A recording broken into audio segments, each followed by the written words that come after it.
Okay, my clock says 6:01, so it is 6 o'clock and we are live. Welcome to my first online course. This is Maggie, and I have a topic that I really love that we're going to address today. So I am going to wait and see if anybody is in the chat. Please be sure you put your name in there, where you are calling from. I did send the link in the chat. I'll go ahead and put it down here so that you can join us. I am using StreamYard today. And hopefully, because I wanted to share my screen with my PowerPoint, so hopefully I can do that. Let's see.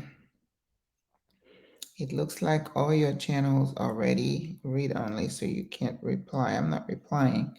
I just want to put something in the chat.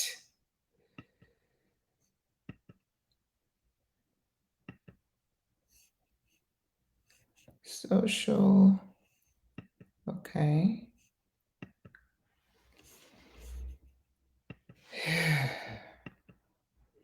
So I am waiting to see if anybody is joining.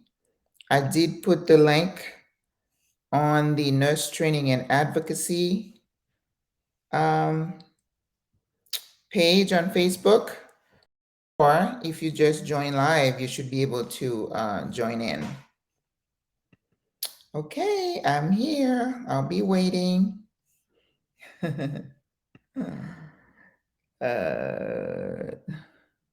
And other guests. All right, let me put it in here and see if it will go through so we can have the chat, the link. I tell you, this technology is insane. uh, I know I joined StreamYard and I had to call this probably 13-year-old, kind of walk me through everything. So, welcome, welcome. I'm here waiting on you. We're going to talk about the 10 habits of highly effective nursing supervisors. The only reason I'm doing this via StreamYard is because I needed to share my screen to show my PowerPoint. And in Facebook Live, you cannot do that. Reminder, I am ready. So I am waiting. It's Saturday. It's a beautiful day out. I have good lighting, so hopefully it will last until the end. And we should be good to go.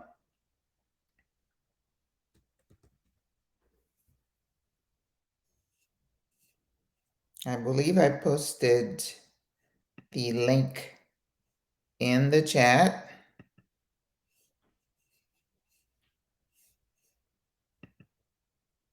You know, you watch people do this stuff online, because I watch a lot of live YouTube videos. Just plain YouTube without having to show slides is a lot easier. All you do is hit live.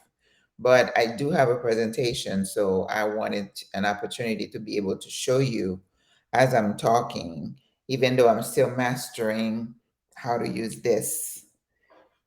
But this is supposed to be linked to YouTube. So let me check YouTube, see if I'm live. Oh, I wanted to do it, I'm sorry, on Facebook, I should have said.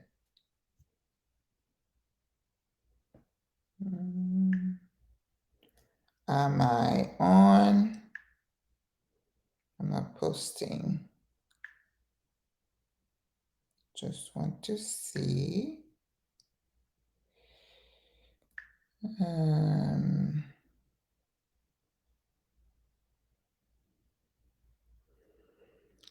I am waiting.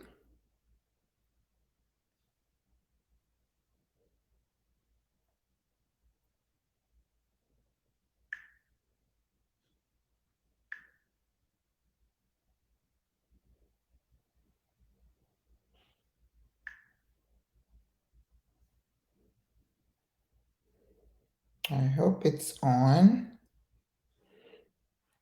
Okay, let's see. I don't want to.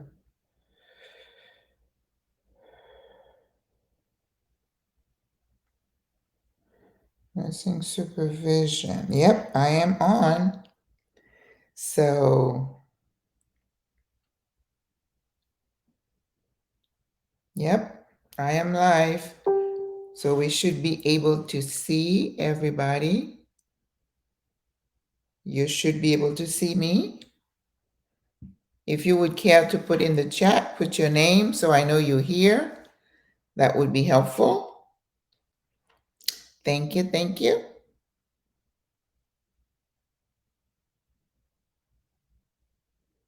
You know, it's funny, I'm watching the YouTube on my phone and there's a delay.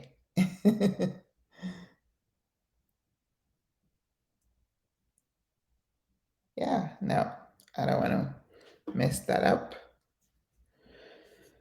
Okay, go ahead and put your name in the chat so I know you're here, please. So I'm not talking to myself. I mean, I've done this stuff. I know this stuff. I just want to share it with you.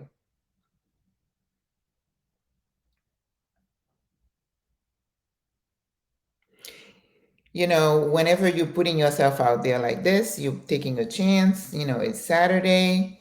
People probably have things to do. So I hope there were 7 registered. So hopefully I'll see them show up here and we can, it says social comments will display here. Okay, 1759. Okay. I know I had put my phone and all my clocks, I put them like 10 minutes faster. So I'm not late when I need to go somewhere.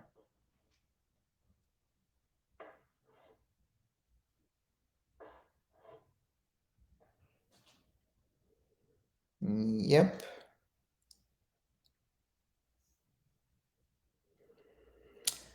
Okie dokie, still waiting. I don't want to start because there's no point in doing a presentation to my computer.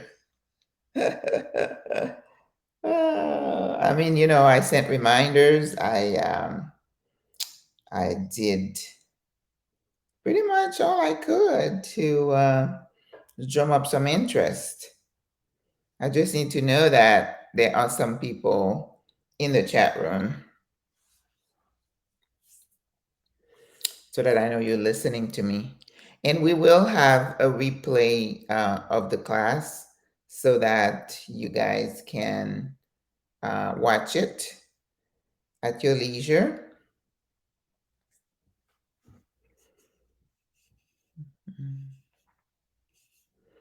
I hope I'm not missing anyone.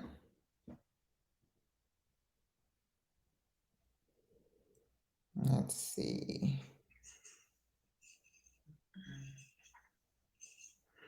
I hope I'm not missing anyone.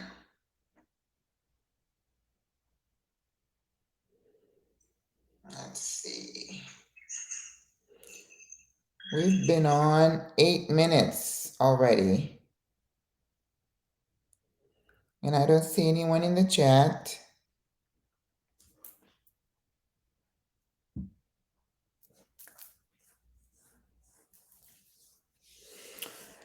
Yeah, yesterday I was on the road going to work, and there is a place I go to. It takes me usually an hour to get there. Yesterday, it took me 2.5 hours to get there.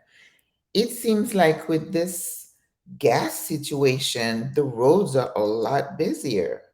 There was an accident on one of the highways, but the other highways, there was nothing. It was just sheer volume. And I don't get that. Where's everybody going? We always have the trucks, the semis, which I don't like to be driving with that many of them. But yep. Okay, we're waiting. We are waiting.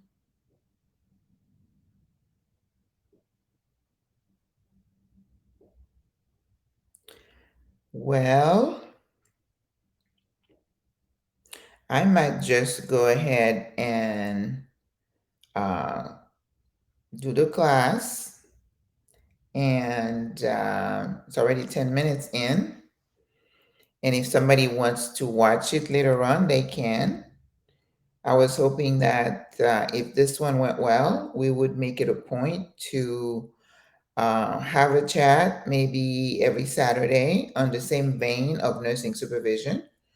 Maybe I'm wrong, maybe nobody is interested, but there were 7 people interested, uh, registered. So it's Saturday, I know. Everybody's got somewhere to go, except me.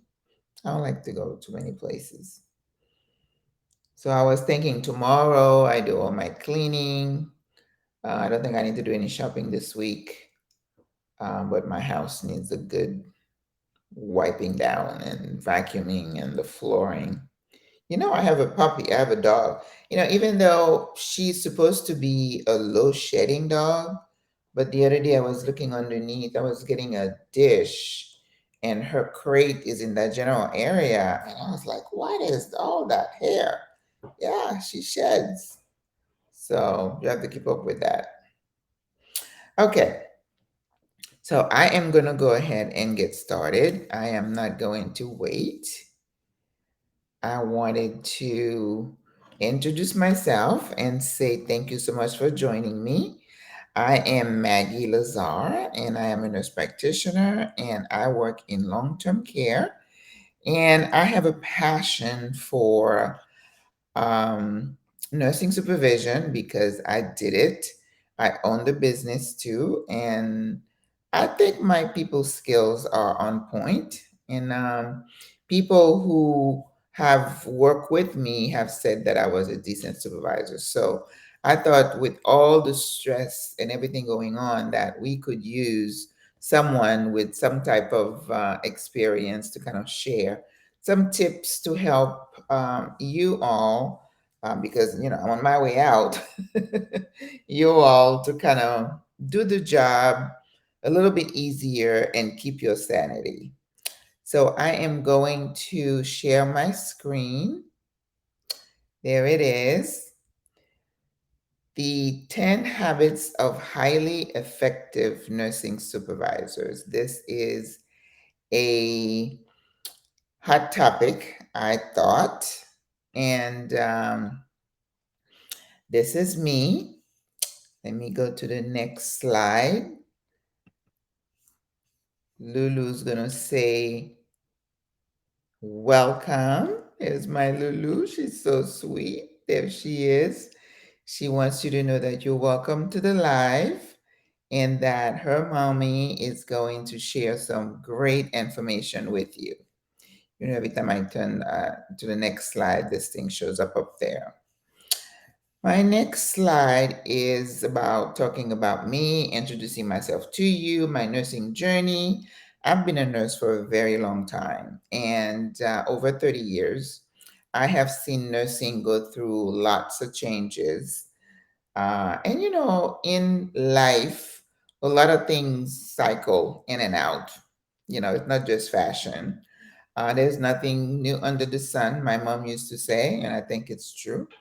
Been a nurse since the 1980s. I've done everything from med surge to critical care, cardiology, home health, supervision in home health, administrator of a home care agency, owner, and then I did director of nursing of a home care company. And then my last 2 jobs were in supervising a long-term care facility on the weekends. And after that, I went to school, and now I am working as an NP, as a nurse practitioner. But I have been in gerontology since the 90s, since when I had the agency, because we dealt mostly with Medicare patients, people from the age of 30 to 100 plus. And so I stayed. I am certified in gerontology through ANCC. So I'm doing long-term care, but I do geropsychiatry. So I manage your dementias, mood disorders, anxiety, depression, all of it. So there is one group that I am part of, and I hear sometimes, I mean, I read sometimes some of the posts where the nurses are saying, how difficult it is for them to get someone to help them when a resident has behaviors. And I feel bad because that's exactly what I do. My building, they call me anytime they have an issue, whether it's after hours, and we help them, including doing the Baker Act that sometimes is necessary. So, doing long term care and psychiatry, why am I interested in the topic of nursing supervision? Because I know it makes a difference. If you get a good supervisor with all the stuff that is coming down the pike for these nurses and CNAs, and everybody is so stretched thin, having somebody with some of those skill set is going to make a difference. Because the biggest thing that I hear from the staff is the disconnect that they feel between management and them, that feeling that they don't really care. Because they're under stress too, the management team. But to me, it would be the time to even invest more into um, you know surrounding your staff with a lot of not necessarily expensive ways to say thank you, and to show them that you support them, that we're in this together. And but that is not happening, and I feel like that is where the disconnect is. So if you're a manager, a DON, administrator, and you're listening to this, understand that your staff is waiting for you to take the reign and show them that you care about them. Yes, you have all these agency people there, but that's not going to be forever. I hope not. So you're going to have to groom your team, and it takes time to build a team.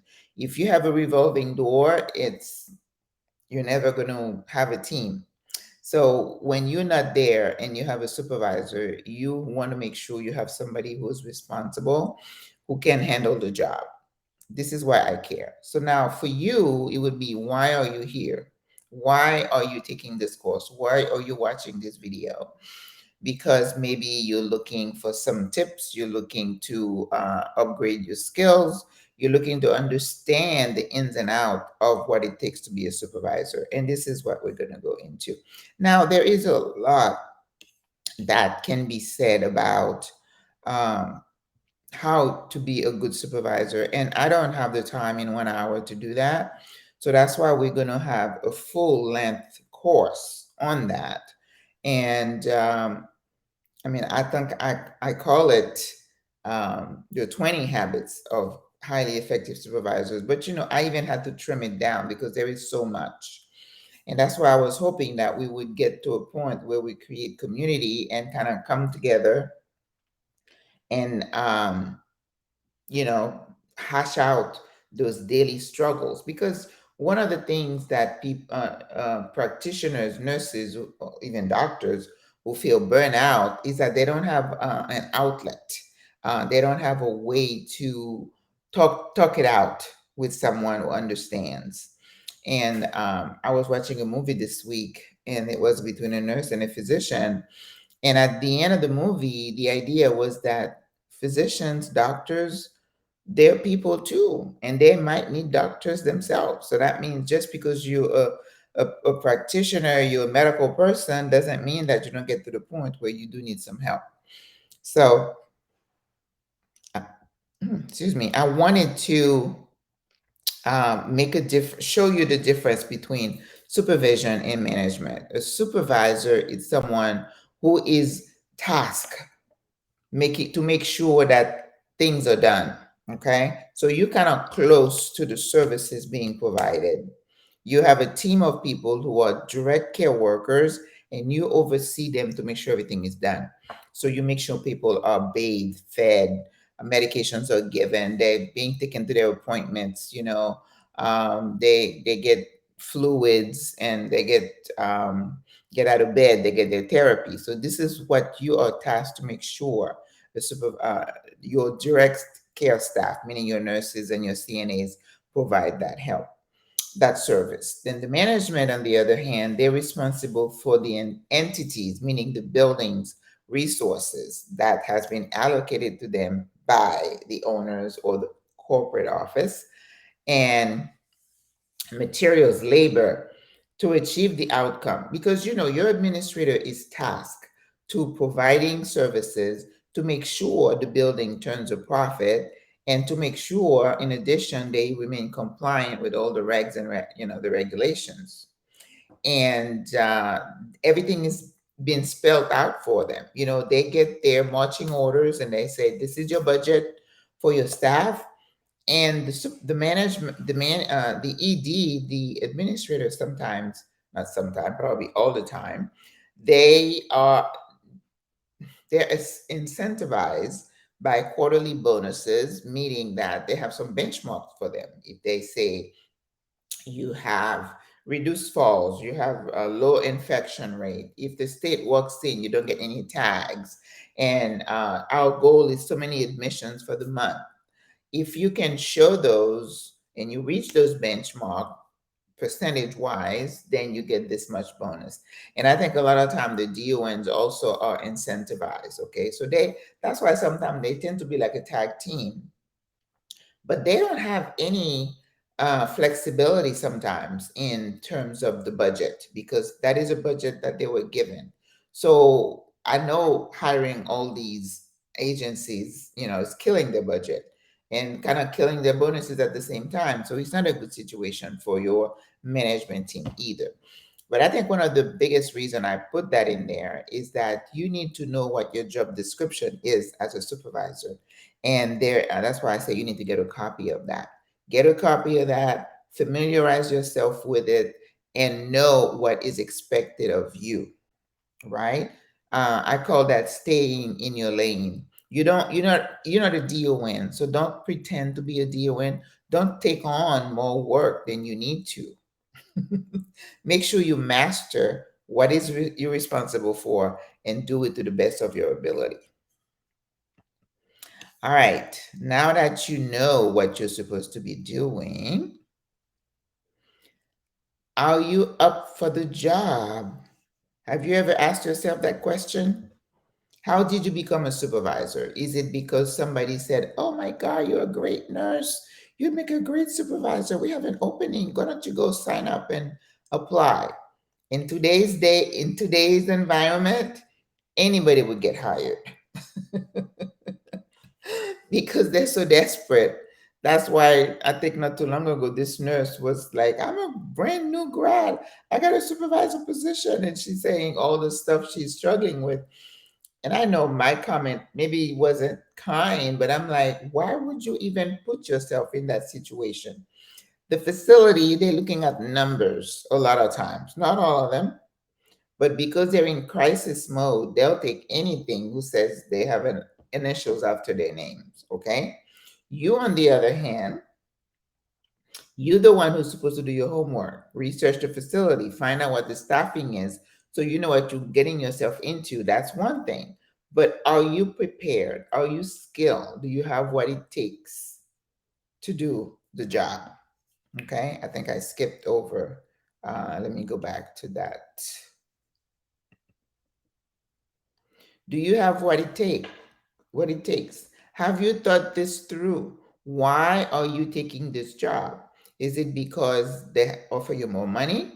As a supervisor, I can tell you it's not that much more money than a staff nurse, because you have a lot more responsibility.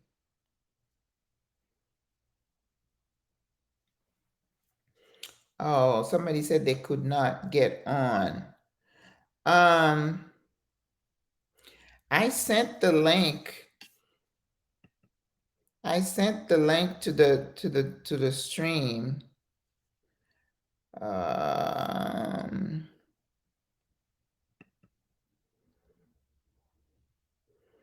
well, that's too bad.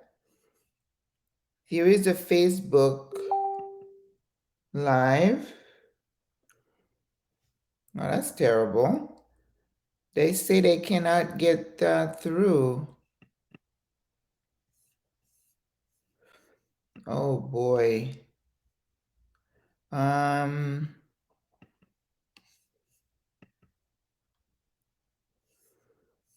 why can't they see me? That's too bad.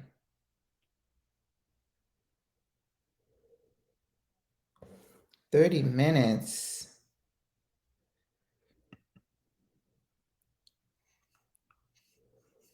Oh.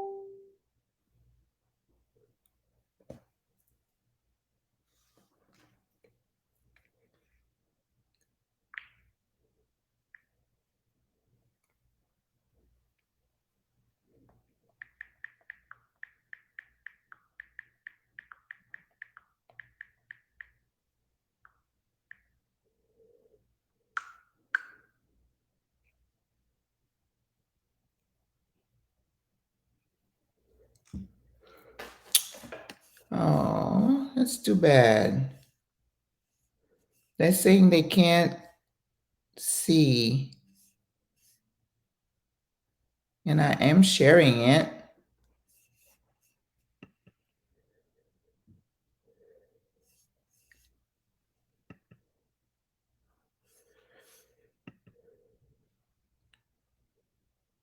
That is too bad.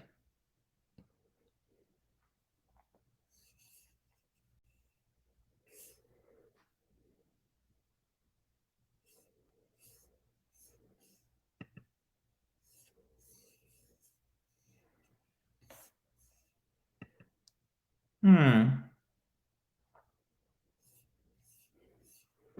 I see. I've been talking, and people are saying they can't log on. That's too bad.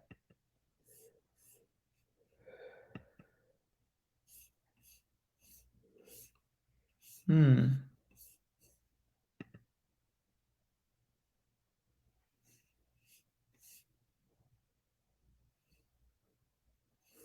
One viewer.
This is technology for you. I am talking, and they say they can't see it.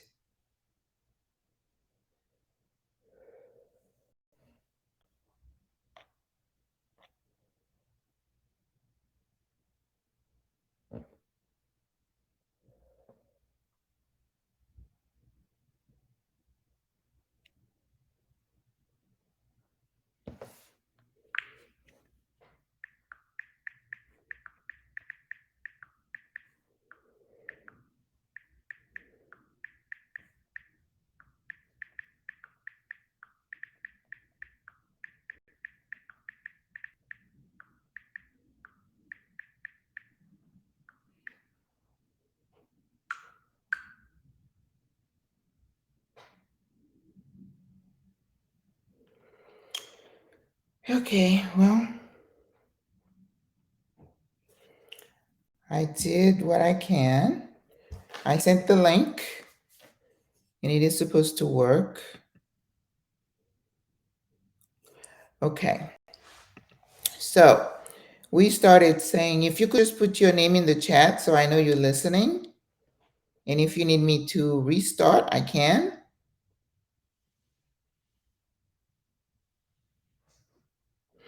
So we're doing a self-assessment to see, do you have what it takes to do this job? Because believe you me, it's not easy. You have these, no, I don't want to say any particular type of employees and how they can stress you out, but how you handle the first challenge is going to determine how you proceed, how you go forward, the type of relationship you're going to create with your team.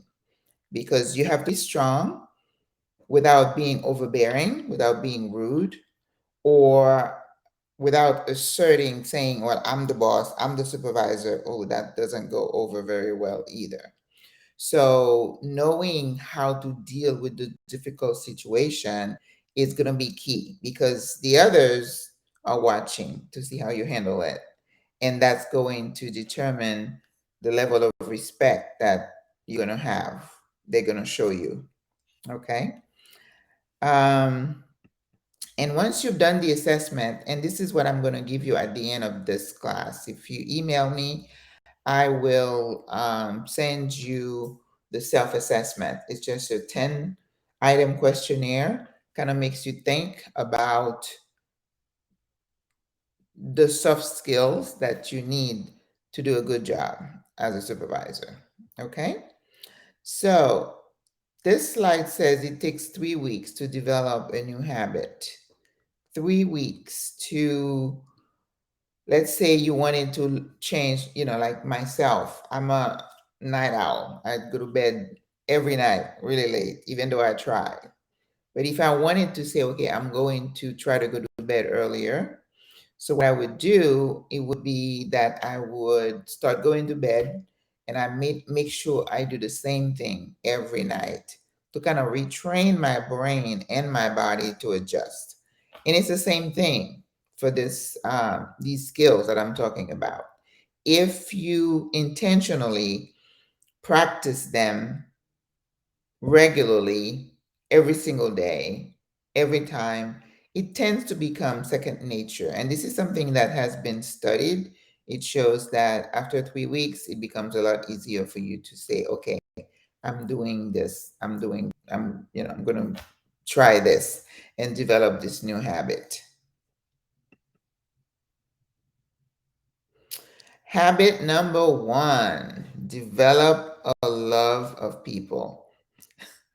I was reading a post in another group, and this nurse said, I don't know why I ended up in nursing. I don't even like people. I was just burst out laughing. And I'm like, if you don't like people, what are you doing being a nurse? Because that's all we do. It's not even only about patients. You have to deal with the doctors. You got to deal with your coworkers. You have to deal with the people who work under you, your CNAs. You have to deal with housekeeping. I used to always have to go to the kitchen because the dietary people would be rude to the CNAs if they go ask for something. And it's like constant friction. So if you don't have a love of people and you take everything in, every interaction that is not positive to let it get to you, it's gonna be a problem for you. It's gonna be really hard. So let's see if they say they got it. Oh my goodness.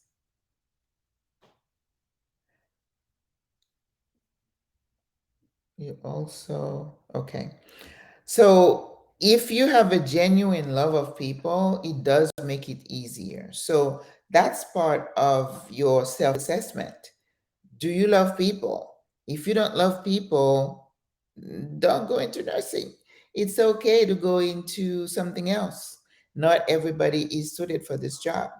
And definitely in terms of supervision, You have to be able to work with a bunch of different people from different background, different religious belief, political beliefs. People don't look like you. People who are not very nice. People who are sweet. So you have to be really flexible and be able to adapt your style in how you deal with everybody. You know how when you have, if you have 5 children, they're all different. There's certain things that work with some and don't work with others. Same thing. People are people, wherever they come from, however they look.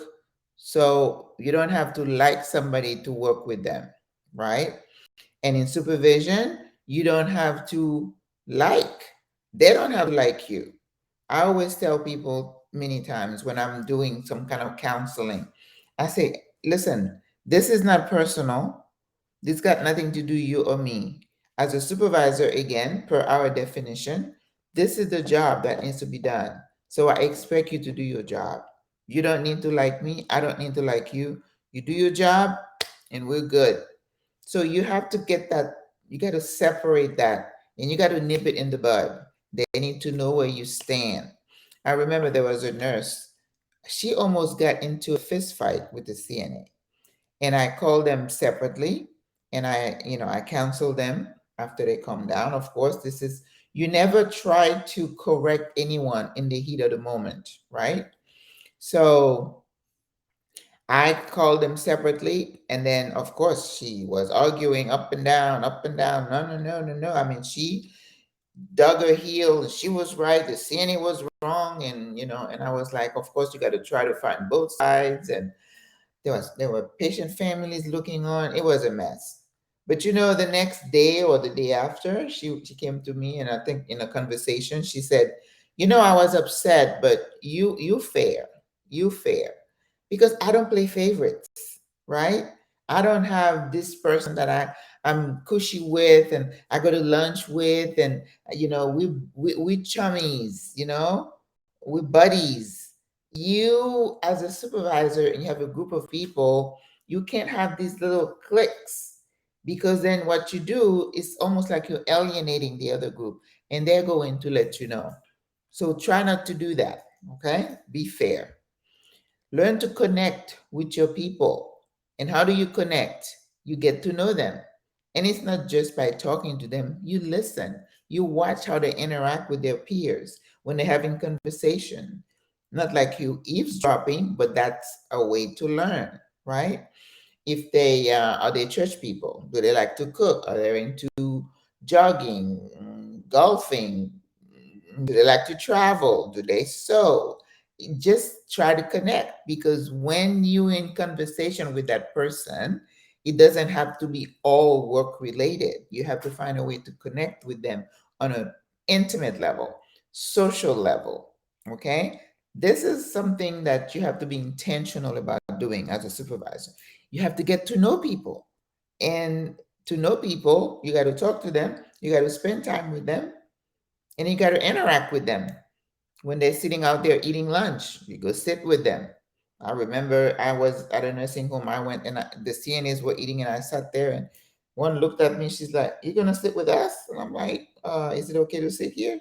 She's like, "Yeah, because all the nurses sit over there in that dining room or whatever." I'm like, "No," because when I like to go out and in the sun get some fresh air or whatever. I said, "No, is it okay?" They say, "Okay." But why do we have this separation between nurses and CNAs? It boggles my mind. I don't get it. I don't get it.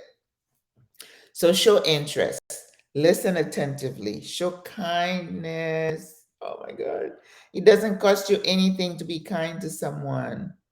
Give them a pat on the back, say thank you, bring snacks. If they're late because they had car trouble, don't make a big deal out of it. Show some understanding. Be a human. Sometimes some people are in a position and it kind of goes to their head. Well, I'm the supervisor. There's a certain person I dealt with not too long ago. She said, well, I'm your direct supervisor. Well, she could be my child, but would like to just remind you of their power. They're on a power trip. That doesn't elevate you in your staff's mind. It doesn't. Okay. So, oh, I hope they're listening because I'm going to be bummed if nobody is listening. Okay. And if anybody is listening, could you let me know? Because I don't understand what happened here. I thought I had everything squared away. The live is showing on my phone, so I am not sure what is going on. Okay. See, where were we? Oh, help. I forgot that part. As a supervisor, your staff is going to think the world of you if you get your hands dirty sometime. Answer a couple of lights. Don't chase the CNA down the hall to give somebody a cup of water. I see that so often and it burns me. Somebody, you pass, you see three lights, you don't even stop. I'm the supervisor. Mary, 305's got their light on. Can you go in there and see what they need? You can go in there and see what they need. You're a human being. You're a nurse too. Can I help you? And you go in there and you can attend to their need. If it's something that the CNA has to do, then you can let her know. But this is something that really burns CNAs when they have a nurse or a supervisor who never lifts a hand to help them, pull a patient up, turn a patient, answer a call light, get them in the chair, get them back to bed. Then I say, do you need some help? Do you need help pulling them up? Simple, simple things. But it says a lot. It kind of breaks down the barrier that you erected between the nurse and the CNA, like there is a division. We are a team, teamwork. We work together, we help each other out. Okay. Now, that doesn't mean you're going to have everybody work like that. No. But remember, I'm not talking to the nurses now, I'm talking to the supervisor. You want to model that behavior for your team. This is what you are. You're a role model. Okay. And then don't do it for this one and not that one. Don't play favorites. You want to build bridges, you don't want to create division. No, no, no. Be present. Habit number 3, be present. One other thing about being present, I suggest, which I do, when you get onto your floor, depending what kind of supervision you're doing, if you're doing only one unit, which usually is not the case, you got multiple units, go make rounds. Check on the patients, see how they look, see how many lights are going off. Ask questions. How was your day? Did anything happen? Did somebody fall? Did somebody go out? Is anybody in distress? Anybody, you're hoping that maybe there's a handoff, that you're getting some kind of report from, let's see if I need some light. You're getting some kind of report from the supervisor before you or the DON, but I can't guarantee you that that's going to happen. So if you don't, then you have to find the information. And when I do the other class, I'm going to give you a blueprint. I call it the grid, where it's like for your shift, all the different things that you might be responsible for. It keeps you organized. It helps you prioritize. We're going to talk about prioritizing in a minute, but it helps you get a eye view to say, okay, this is what I'm responsible for. And again, that needs to match your job description, because in addition to staffing, um, uh, talking to family members who may have complaints, you have fall paperwork to do and stuff like that. You may have other duties like doing a code drill or an elopement drill. We do those things all the time. Ugh, I didn't like doing them, but that was part of my job, so I had to do them. You may have to do wound reports. You may have skin checks that need to be done, because remember, you're a team under the DON too. The DON has her marching orders, so if she needs this thing done, she may ask you, she may delegate them to do, and that's a delegation. Another point we're going to make, she may have delegated that to you. So make sure you write it down. If she gives you a report and she said, oh, I need you to do this, add it to your list so that you go into that list to your shift to making sure you're keeping up, right? You start prioritizing the things that is most important, and then you go down your list and you don't leave until you've checked off all this done. I'll tell you one tip for me. I worked the weekend shift and I did 16 hours on Saturday, 16 hours on Sunday. So from Saturday to Sunday, there wasn't much sleep there. That's why on Mondays I was like done. I had no appointments, nothing. I don't do anything on Mondays because I just rested, right? So I made sure sometimes if I had a bad shift, I might stay an hour or two afterwards, but I want to make sure everything is done. And I always wrote report for them and I put them in the manager's boxes so everybody knew on Monday morning when they're having their big meeting, they knew what happened on the weekend. Now if you're doing if you're working during the week, you may not have that issue, but I was just the only person. So if anything happened, there was a complaint, an employee hurt themselves, this is the workers' comp thing you have to do also. Those are things that the facility is going to show you what their processes are. This is not something I can teach you to do in this class. Remember, this class is about equipping you with the soft skills on how you manage your people, on how you prioritize your patient, how you manage your time, and how you counsel and all that. Those are things that they don't teach you doing training or orientation. Okay, this is separate. So listen. So be present. Make rounds. So when I make rounds, when I'm coming on, I'm checking on the patients. If I see a light, I go in there and insert it.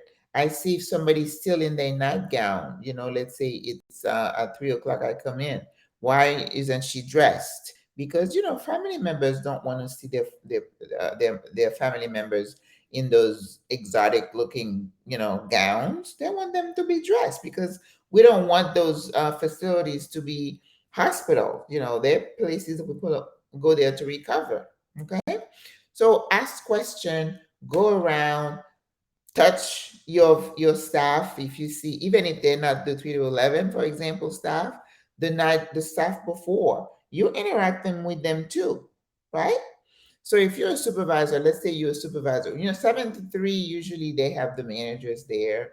They may not have a supervisor, but usually 3 to 11, 11 to 7, and the weekends are times where you're going to be needed most likely. So you are getting report from the shift prior. So you need to work on having good relationship with the prior shift too, because the thing that sometimes happens is like the oncoming shift, they go make their rounds and then they start complaining that the patients are wet, the trash wasn't picked up, blah blah blah. So you have to find a way to work with the person leaving and those coming on so that you can iron out any kind of problems. Okay, so that's important. And listen, find out what has been going on. So important. Number 4, learn to multitask. This one is a biggie. Okay. If you are a person who can only handle one thing at a time, one crisis at a time, you're going to have a hard time. You're going to struggle.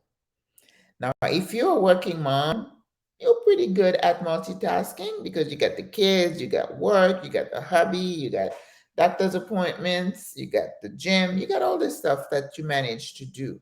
So if you're doing all that, if you put the same amount of dedication to this job, you're going to do fine. Okay? Because remember, when you're a supervisor, you're responsible for those patients under your care for the time that you're assigned. You're responsible for the staff in the building. You're responsible for customer service. Whatever issues come up with a visitor or a family member or a complaint, you're responsible. If there are any kind of accident, injuries, you're responsible. You may have mechanical things that happen. I had a facility, there were 2 fires in the building on my shift. So we had patients, we got to take them in the hall. The kitchen was burning, and I mean, it was a mess. So you have to be able to handle all this stuff because while you have the fire, Mrs. Smith may be going downhill, right? Or you can have Mr. Jones calling 911 and the cops are coming saying somebody's called us, or maybe the state comes in or DCF walks in.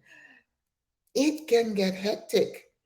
So how do you prioritize which is the thing that needs your attention the most at that moment?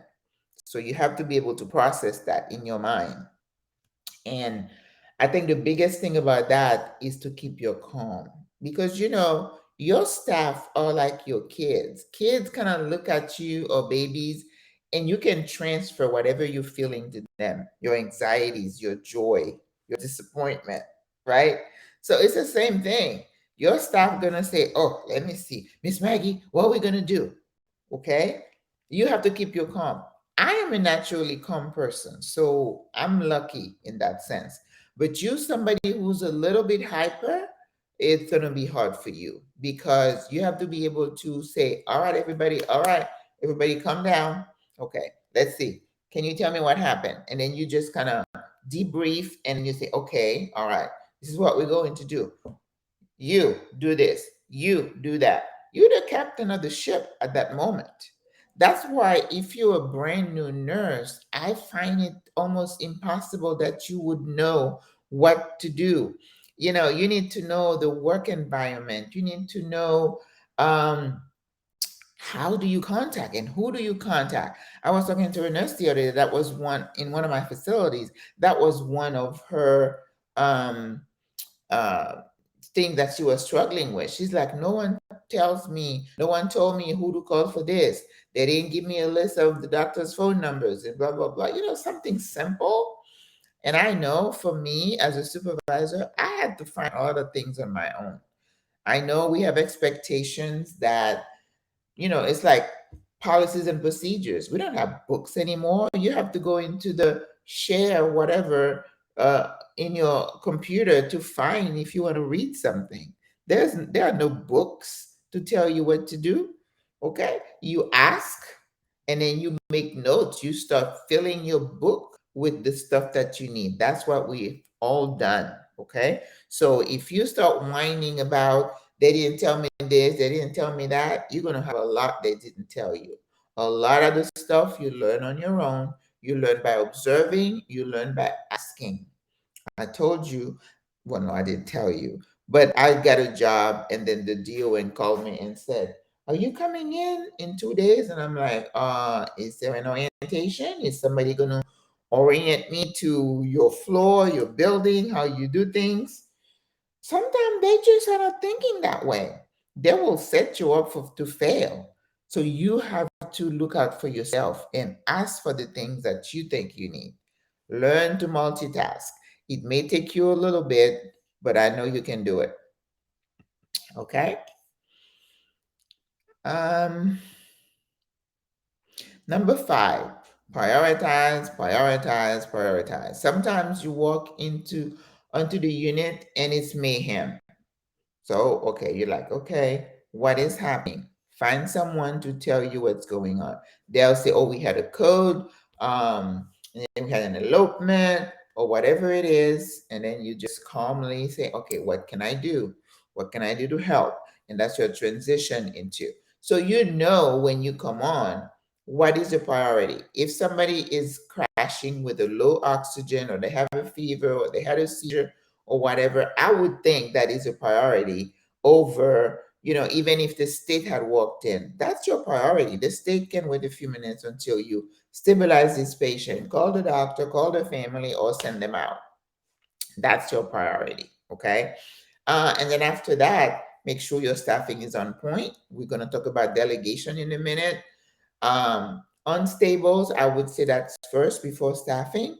Any concerns, family members or patient, make sure you handle those maybe a little bit later, but not when you are about to leave the building. Because I tell people that when people are sick, I think men generally is selfish. Men is self-centered. And when somebody is ill and they're not in their own environment and they don't feel good, it's even more pronounced, right? Um, I've heard patients tell me,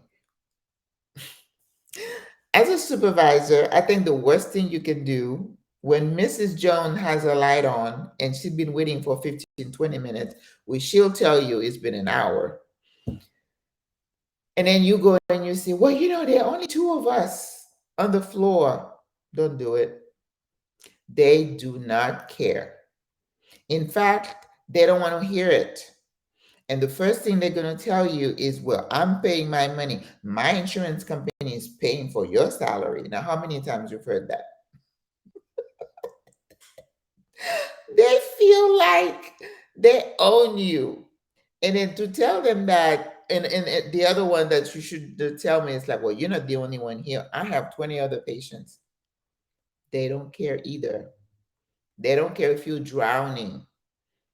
It's all about me, me, me. So the best thing you can do is like, I'm so sorry, Mrs. Jones. We're gonna get to you right away. And if there's anything you can do as a supervisor to relieve that, do it. Okay. But you want to listen when a patient has a complaint or a family member has a complaint, legitimate or not, you need to acknowledge it, apologize, even if you didn't do it, and say, how can I fix this? And if it's in your power to do something about it, do it. If it's something that needs to be passed on to management the next day, make sure you include it in your report. And if somebody passes something to you from the previous shift, make sure you follow through. And I think that's when a lot of the complaints come from, when people feel like they haven't been heard, or we're not taking their complaint or I don't like to use complaint anyway. I use the word concerns.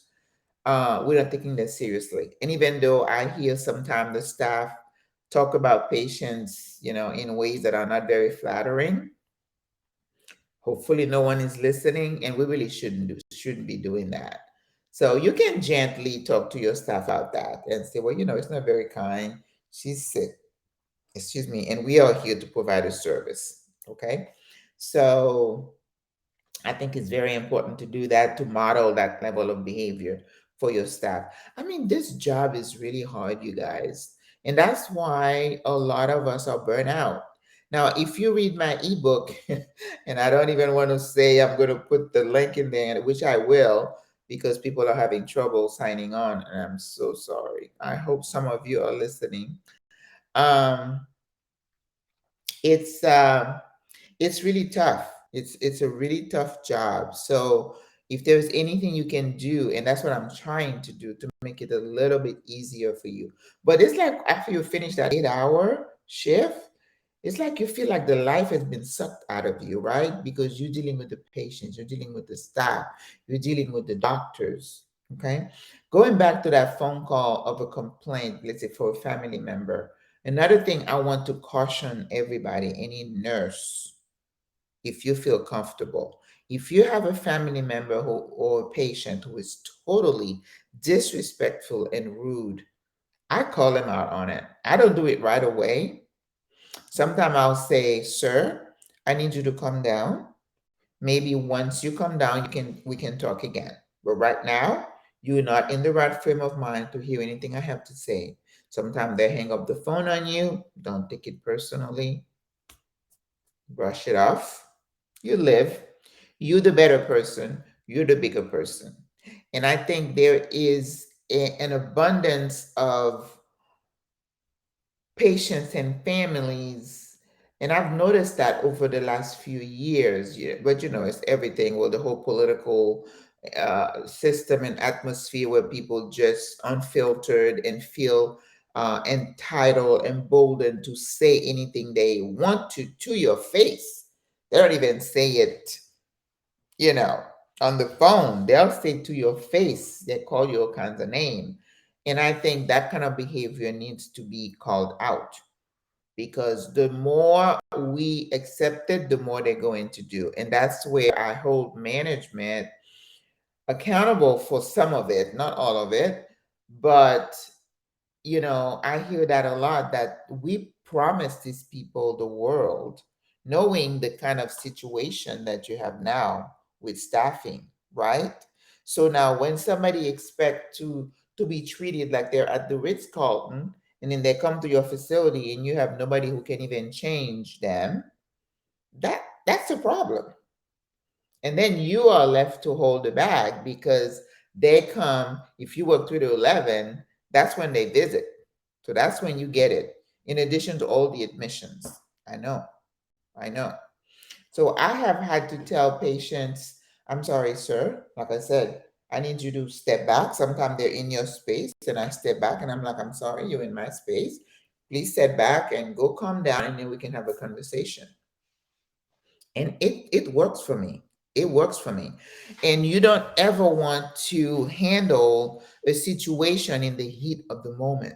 Sometimes they might have done something to you that is so egregious, or call you names or whatever, and you say, I'm sorry, I need to remove myself from the situation right now, and I need to step out for a minute. You know, go outside, don't smoke, don't smoke, but get some fresh air, get a drink, calm down, take some deep breath, get your mind straight. You don't, just like, I mean, I never used to talk to my kids when I'm angry. I used to just say, go to your room and I'll talk to you later. Because if you do it in the heat of the moment, you are going to say something or do something you're going to regret. Same thing when you're supervising your staff. I have had CNAs look me in the eye and challenge me. Challenge me. Oh, can I see you in my office? Oh, I'm not F going to your room. Blah blah blah blah blah. And I'm like, please leave. You need to leave. So you have to be strong, and sometimes it could be somewhat of a dangerous situation. So remember to keep yourself safe, because if somebody is unhinged and they are ready for battle, you don't want to stoop to their level to get into a fist fight or even a verbal fight. You don't want to do that. Okay. If somebody is that out of control, you tell them to remove themselves and they don't, then you remove yourself. Okay. And if you don't handle the situation right then, it's not that you're afraid, or, because the other staff, because you're being trained to de escalate the situation. Because a lot of things happen, like I've told my kids, there are a lot of people in jail today because of one bad decision, because they lost control for half a second. Don't do that. Remove yourself, calm down, think things through. And sometimes you may not even be the one to handle the situation. You may have to pass it to your manager if it's that egregious, if it's that bad, right? But if a family member is rude to you and you can't get some kind of, after they come down, to come to some kind of an understanding, you need to report it. Okay. And again, I hold management a little bit accountable, because if somebody says to you, calls you a name, and you tell the manager, and then the manager said, oh, I'm so sorry, sir, I'm so sorry, sir, and they don't say anything, they're kind of feeding into it, right? So the next time they're going to call you something worse. Instead of standing up for you, they just bow down to that patient family. And that's why we have a lot of abuse, verbal abuse, in facilities from family members. Verbal abuse. Now, I'm going to tell you, if a CNA comes to me or a nurse comes to me and tells me that a patient or a family member did something disrespectful, trust me, I'm on it. I say, sir, I don't believe it's appropriate for you to do this. We are here to provide a service, and we deserve your respect. And I will do it. So for your staff to see that you've got their backs, you got their respect. Okay. So prioritize. And again, I have a form that will be available during my full course, where you show you how to get your shift and your day organized so that you don't miss anything. There is an app that a nurse has um, just developed it, and I think I will put it in the chat for if you guys want to download it. But I don't know if it's for supervisor. I think it's for just nurses for their day. All right, let's see. The next one is number 6, learn to delegate. No man is an island. You cannot do everything by yourself. So understand that. So whenever you can, you need to delegate, because remember, as a supervisor, you're not just supervising them, You're trying to build them up. You're trying to build a team, and a team works together. You support each other. That's why you help with the water and the call light and the pulling the patient up. You lend a hand and you help him. But at the same time, you identifying in your team, everybody has different strengths and weaknesses, right? If usually I used to do with the staffing when I come on. Sometime when I get there, the schedule's already done for the CNAs. One facility had a lead CNA. She came early and she did the assignment and it was done. But on certain shift, they may not have a lead CNA. So I don't want to be the one to be doing CNA staffing every single day. So if I identify somebody who I feel is capable, who can stand up to the CNAs when she adds a couple of patients, or when somebody has to float to another unit, sometimes she'll come to me and say, I'm not doing it because they're all acting up, blah, blah, blah. And I go in there and I do it. But identify somebody who you feel can handle it and give them an opportunity to lead their team. That's good. It kind of helps their self-esteem. Same thing with your nurses. You got your nurses who have different strength. Some nurses just, oh, I just want to do anything. I just want to do my little work, pass my little pills, and go home. And you have those that if you say, I'm stepping out, I'm going to go to lunch, can you keep an eye on things for me? You're going to find somebody that will do that. Okay. So identify those people, find out their strength, and capitalize on them because you want them to grow as well. Self care for you and your team. Oh my gosh. Nowadays, this is a huge problem with burnout. Just was reading a post about this nurse who said that she was the only nurse there with one CNA. The trays weren't passed, people aren't eating, and she's so burnt out. Burnout is just, I don't know, it's becoming like a code word now. Everybody's burnout.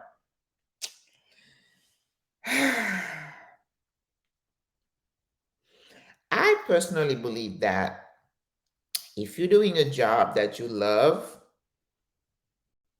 and you keep in mind what you need to do to keep yourself, because you're a human being, you're not a robot. You need rest and relaxation, you need time off. If you are religious and intentional about caring for yourself, you're going to keep yourself from being burned out. Now, in my ebook, I talk about that. Sometimes you need to remove yourself. Sometimes you need a vacation. Sometimes you need one of those, I need this kind of day. And you should not feel guilty about telling your manager that I am so burnt out, I'm so tired, I need a day off. Now, legally, they can tell you no, okay? But what we're seeing lately in long term care, especially, I guess other facilities too, is that they shame you into making you feel guilty. Oh my God, we're short. Why do you mean you can't come and help? But if you hired me to do 312s and I've done my 312s, if I did an extra for you this week, I did it. Don't ask me to do another one because the more you do, the more they're going to ask. And I don't know how many times I keep saying this. No one is going to take care of you but you. There was a DON who was posting that she would be in the building so long she forgot to pick up her kids from daycare and these kind of things. Don't do it. It's not worth it. This job can send you to the hospital. This job can throw you into a heart attack. This job can make you have a stroke. And we're gaining weight because we don't have time to go work out, or we're so tired on our days off we cannot go to the gym. Don't do it, guys. Don't do it. Because I keep telling you, when you drop and you croak, they're just going to call HR. I need another RN. Can you please put an ad in the paper or on Indeed.com? You're not that important. You're not. You're just a piece of the puzzle. So do not sacrifice yourself, your family, your marriage, your relationship for a job. Somebody had posted in another Facebook group, it said, you signed on to do a job. You didn't sign on to give over your life. Don't do it. Most people overwork themselves to life. At the end of the day, at the end of their life, it's like, I wish I had taken more time off. That's why I had ice cream last week. I wasn't supposed to, but I'm like, I'm not going to die and say, I wish I had ice cream. If I need to go on vacation, I am going on vacation. When you say, oh my God, what are we going to do? What are you going to do? But I need my vacation. It is a need, it's not a want. That's part of your self care. Same thing with your staff.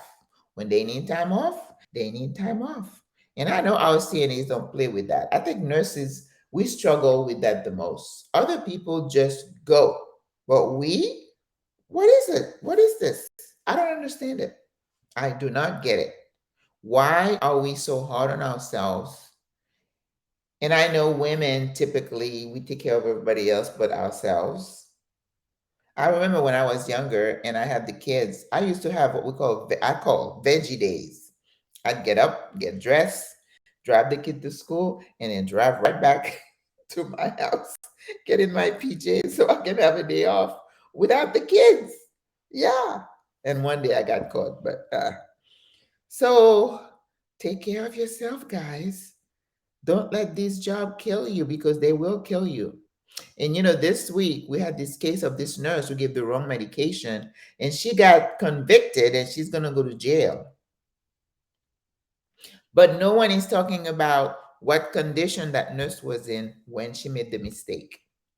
Another nurse posted somewhere, oh, I just did 4 doubles and then I have to go again tomorrow. I had 2 hours of sleep. And I'm thinking, you fool. Why? Why? Oh, because I don't have anybody. Let them figure it out. They're the management team. Let them figure it out. Let that DON put on her scrub and go to the floor. Let the administrator get to the floor and pass some trays and do some. Let them do it. Why do you feel like you have to carry the weight of this whole building on your shoulders? No, don't do it. I don't know how else to say it. If you guys don't are not committed to taking care of yourself, I can't do it for you. I can't. So take care. Okay, we're almost there. Habit number 8, it's the little things. I think it's connects to learning to invest in learning your people. Let me give you an example. I wasn't a supervisor then, but when I worked in the coronary care unit, we had a team. We worked so well together. It was like a well-oiled machine. And even then I was baking. So I would bake something and bring like a bread or zucchini bread or something. When we had an admission, we all jumped in. Somebody's the vital, is writing the notes, somebody is putting the IV. It's like 15 minutes, 10 minutes, boom, done. Everything was done. That's how we work. We work as a team. We supported each other. So in long-term care, okay, in addition to helping out, giving a hand, you want to say thank you all the time to your staff. You want to smile. Don't walk around with your frown on and you're just mad and you need an enema. Don't do that because you set the tone for what's happening on your shift. If you're happy, calm, relax, you're going to have a happy, calm, relaxed staff. Okay. You try to nip the thing in the bud. You want to compliment them. If a patient gives somebody a compliment, you want to give praise in public, like you're doing your huddle. If it's a time that I'm doing like a code drill, or this is the time you want everybody to hear that this person did such a good job. But if you want to counsel or give some advice, some feedback that is not so positive, take him into your office, take him somewhere private and do that. You always praise in public and counsel in private. Okay. Say thank you. If you see somebody is having really a tough time and they feel all stressed out, this is the time for you as a very insightful supervisor to say, you know what? Go take 5 minutes. I got this. I got this. You pick up the trays for them, you pass the water, you enter the lights.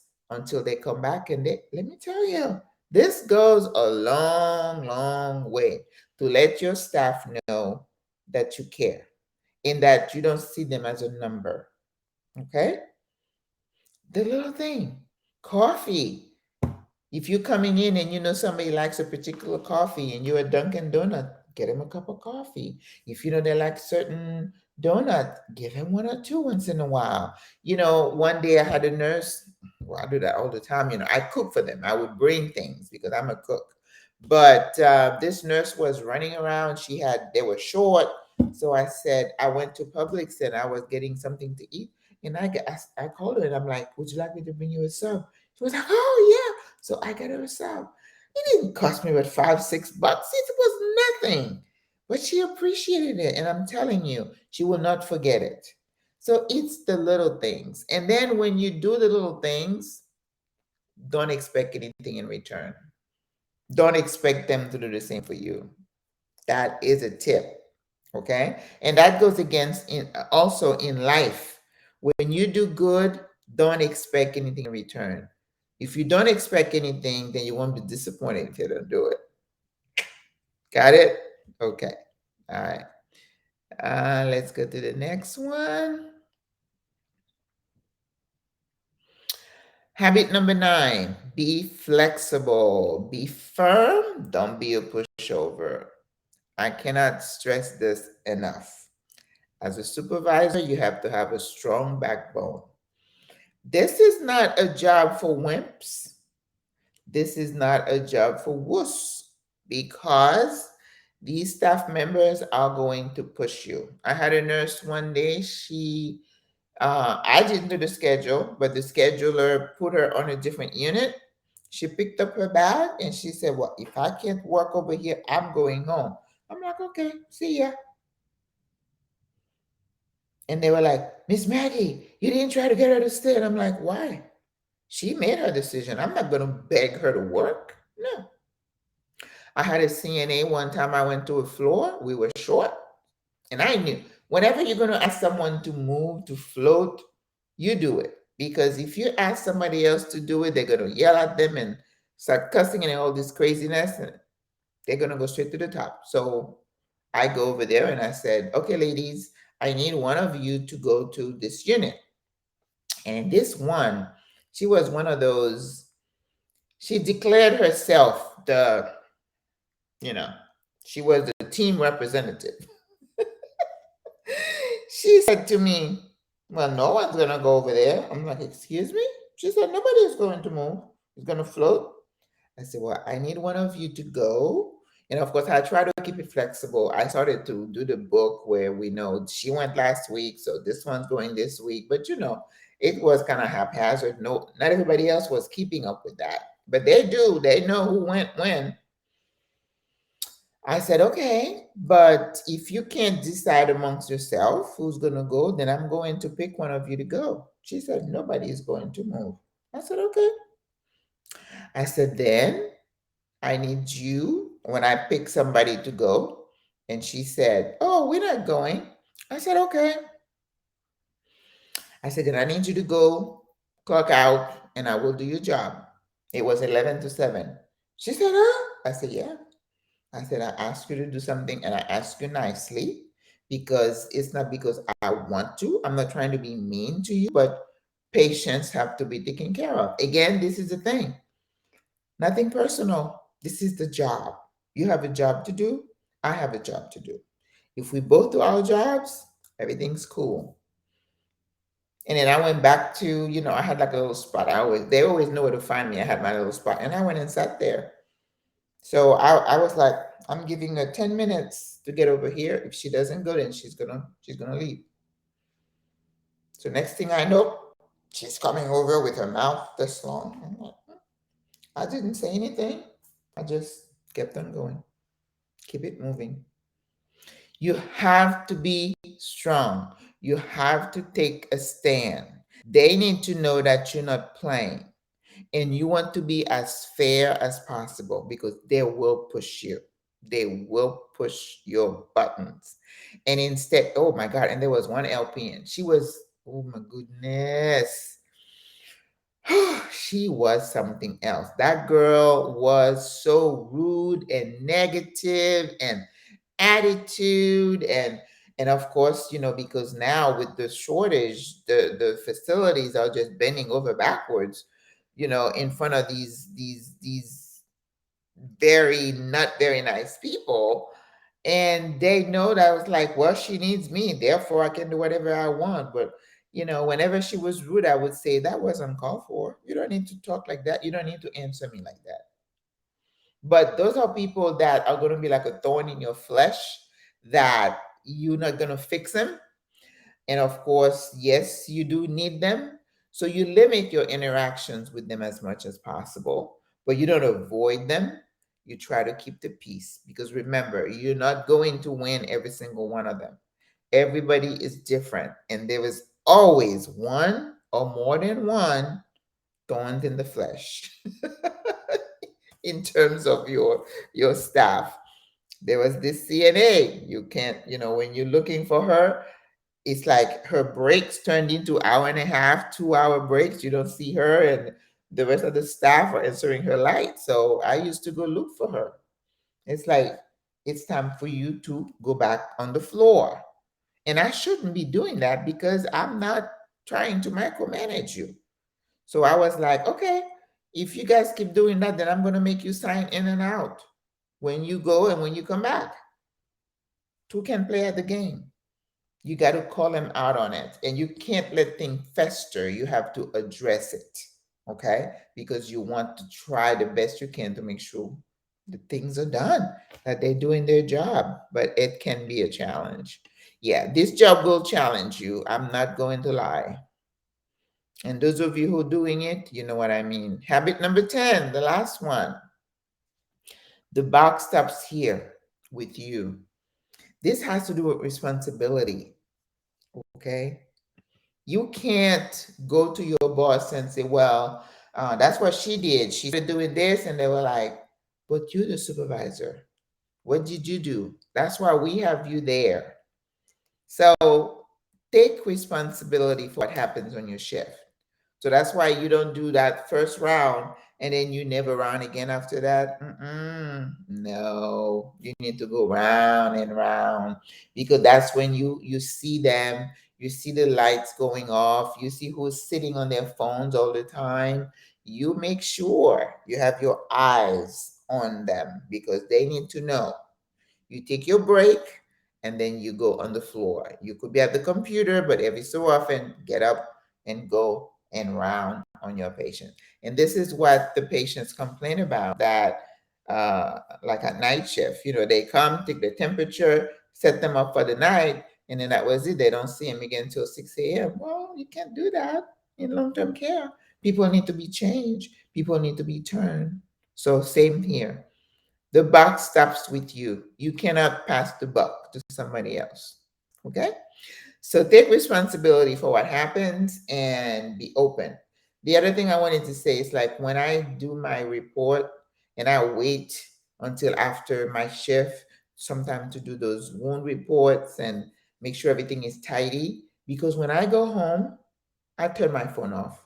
I don't want anybody calling me, asking me questions. If you have question about anything, leave me a voicemail, and then when I can, I will call you back. You got to put those barriers and set those parameters and boundaries. You cannot, when you're off, people are calling you to come to work 10 times. Turn the phone off, put it on silent, answer it when you want to answer it. Your life, your time is your own. I'm telling you, I have another course I want to do about how we can redesign work in those facilities, because we're just losing control. We're losing control over there. And if we don't do something, if nurses keep rolling around, let them walk all over us, let them do whatever they want, let these patients say whatever they want to us, let us work 120 patients with one nurse under all those crazy conditions. And because we're scared to lose our job, we keep doing it. We keep putting our licenses on the line every day. Nothing is going to change. Because remember, those facilities are owned by businessmen, and their goal is to recoup their investment and make a profit. I'm a businesswoman. I have nothing against profit. But when profit is the only thing that matters, then it's a problem because we're dealing with people's lives here. I remember COVID. We lost a lot of people during COVID. I got COVID because my facility did not do the right thing, making people reuse masks, not quarantining patients. Yeah, but we know better. In nursing, we know better. We should not be rolling over and letting them walk all over us. We should stand up and demand that the work environment be improved. So you could say that these are the worst of times? I don't think so. Even with this crazy war going on, it's not the worst of time. These are the best of time. You know, in a capitalistic society as like ours, tragedy, challenges is always an opportunity to do better. People benefit when you have tragedies. You know, they say that the Amazon guy, he made more money during COVID time because everybody now is ordering online. Now, when you look at telehealth, it's just booming industry because of a tragedy. So everything that happens that has the appearance of being a drama or a calamity is an opportunity to do better. So we have an opportunity as nurses to re-engineer our workplace to make sure those owners open up their, because now they're paying under the yin yang for those agencies, right? But that's unsustainable. Is this how we're going to take care of patients? I don't know. I hope not.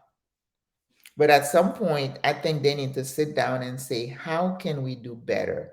How can we redesign how we provide care in a way that keeps us on the right side of the law, provide good care for the patient, and protect our best asset, our employees? And nurses, supervisors, managers, CNA, we are all in this together. Yes, you can leave, like the great exodus or whatever, the great resignation. But at the end of the day, we all need jobs. We have families, we have bills to pay. And you know, healthcare is not a bad career. It's been good to us. But right now it's challenge. But there is a lot we can do to do better. So I hope you enjoyed this class. Things didn't go exactly as planned, so I don't even know if there is anybody on the live now because people were having issues logging on. So I want to say thank you for joining me. And if you are in the chat, oh, look at that's so cute. Oh my God, I'm falling in love with her all over again. She's so pretty. Um, I was hoping you could send me your email and I would send you that self-assessment questionnaire. If anybody is in the chat and you would like that, send me an email. I think I'm going to put my email in the chat so you have it. And you can request that I send you, where is it? Oh, right here. That I send you the questionnaire.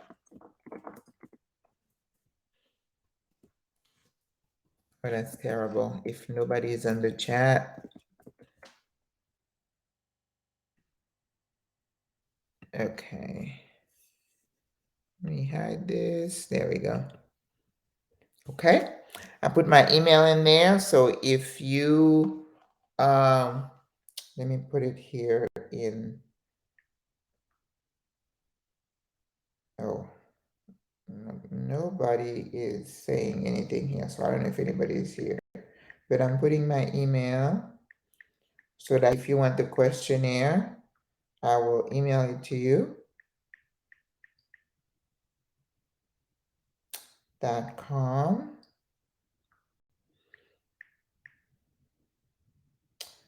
Okay. So If you are watching, I want to thank you for watching, and I enjoy teaching and I enjoy talking to people. So hopefully we can do better next time. And I will put this on a replay so that if you wanted to, you could watch it on your own time. And that's it. I hope you all have a great day. And hopefully we can do this again. Please send me some feedback, give me some feedback. And I was hoping we would have questions, but nope, I don't see anything. So I'm assuming there's no one in the chat. It's kind of disappointing, but oh well. C'est la vie. Au revoir. God bless.